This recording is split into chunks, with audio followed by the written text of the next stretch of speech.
This just in, Russia has agreed to free Wall Street Journal reporter Evan Gershkovich and Paul Whelan, a former U.S. Marine. U.S. officials told ABC News that it will be a prisoner swap in a multi-part deal. Reports are saying that the swap could involve as many as 30 prisoners. The two wrongfully detained men have been languishing in prison. Gershkovich was arrested in March of 2023 for espionage, a charge he and U.S. officials flatly denied. There was a hasty trial held behind closed doors last month where he was sentenced to 16 years in a high-security penal colony. Whelan has been detained since 2018. He holds British, Irish, and Canadian citizenship alongside his American one.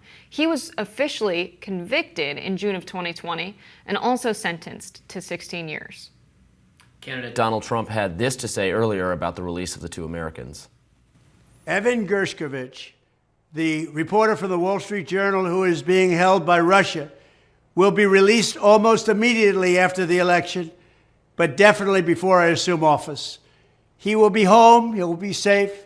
Vladimir Putin, president of Russia, will do that for me, and I don't believe he'll do it for anyone else, and we will be paying nothing. Biden likes to pay massive numbers.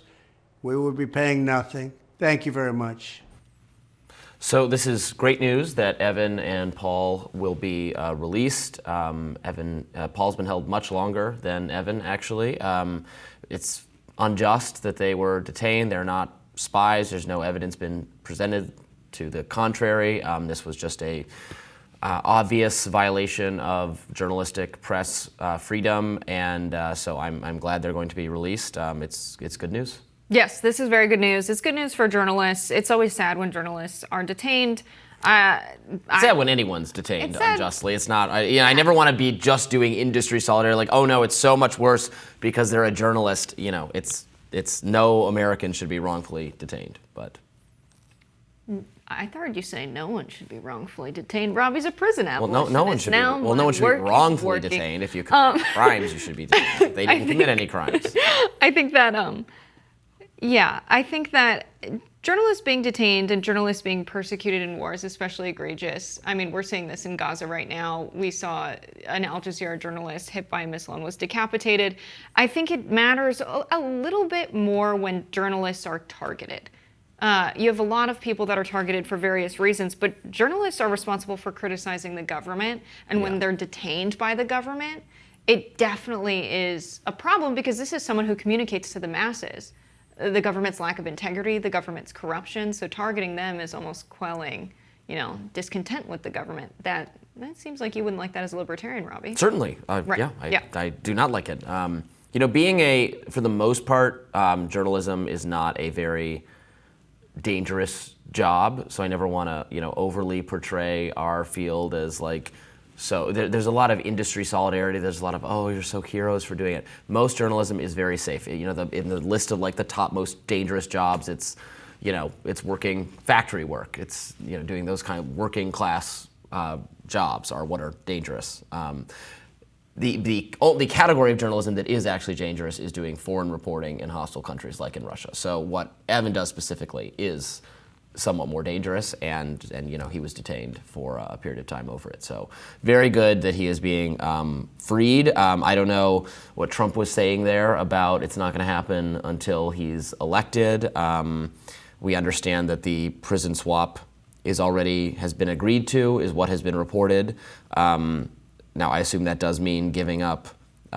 We might be freeing people, or our allies freeing people that Russia wants freed, who some people argue that, well, we shouldn't negotiate with outlaw regimes and we shouldn't free people that we've correctly detained in order to free our people over there. It ends up, being this whole argument, that kind of thing. But I'm of the view that we should try to recover our people, basically, no matter what.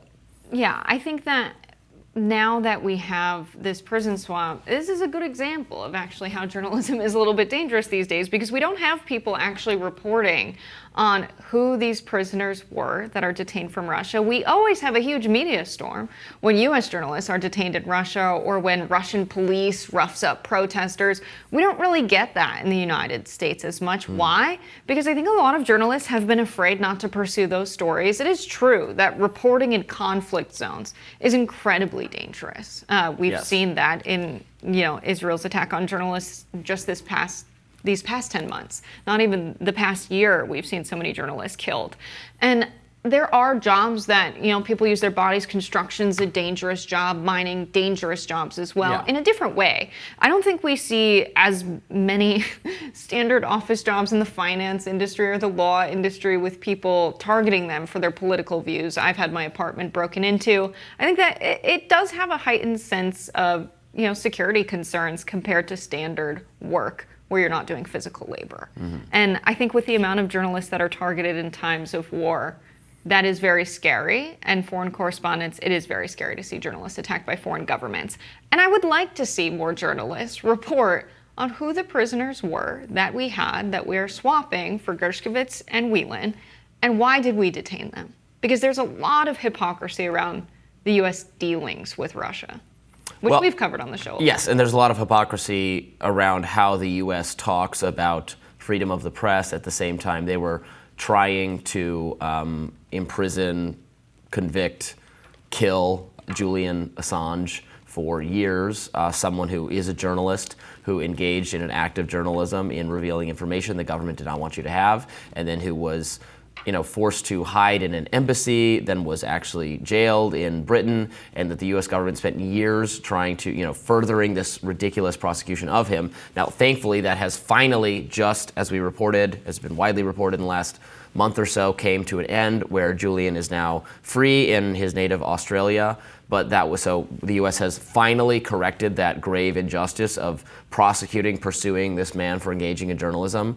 But we should not. The U.S. likes to portray other regimes as hostile to to free speech, to the First Amendment, to press freedom, while we have this sterling record, which is just not at all the case. At the same time, it is perfectly fair to say that nations such as Russia have an even worse track record and have jailed journalists and criminalized dissent and have wrongfully imprisoned our journalists like Evan Gershkovich. Yeah, the total figure now is 113 journalists that have been killed in the war in Gaza. I just wanted to say that figure since we're talking about it.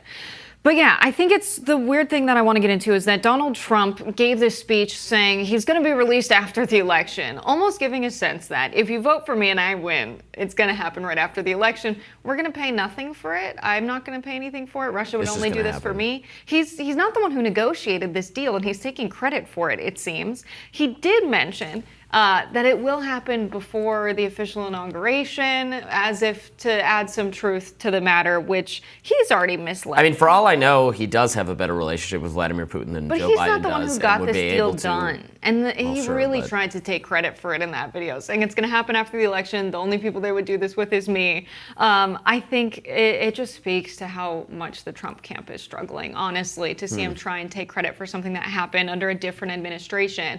Just say it's good. Say that you support journalism, you support free press. That's why you're at that event today. There's a lot of different ways he could have handled that other than saying it's going to happen right after the election and making it seem like this is all because him and Putin are besties. I mean, but what's wrong with that? I mean, Joe Biden has had this incredibly combative relationship with Russia, arming Ukraine forever.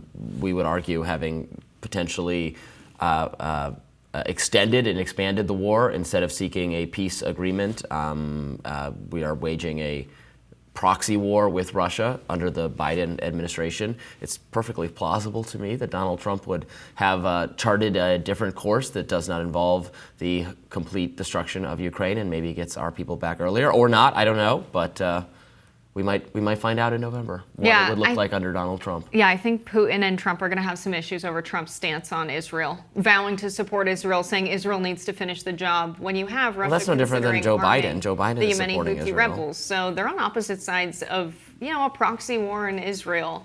Well, there's one going on in Ukraine that Donald Trump seems to want to pull out of. I don't think we're going to see Donald Trump and Putin be besties if he keeps his position on Israel. I mean, It's the same. Trump and Biden have the same, as far as I can tell, Israel position.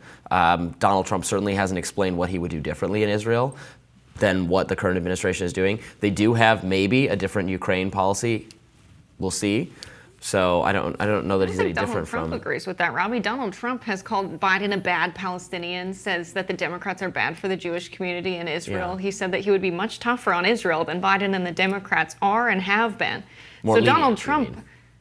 More tougher on Gaza. Yes, tougher on Gaza. Yes, he would be arming Israel and make Israel more of a military might and have them finish the job, which is very different from Biden saying we need to show restraint and calling for a ceasefire. You can read "finish the job" multiple ways. You can read it as that was. Oh, he wants a ceasefire. Yeah, finish it in terms of have no more conflict. No, that is not what Donald Trump means when he says finish the job. I think he's literally That is not why he's leaving it calling ambiguous, Biden a Palestinian and framing Biden as weak on Israel. Yeah. All right. We will continue to discuss that. More Rising right after this.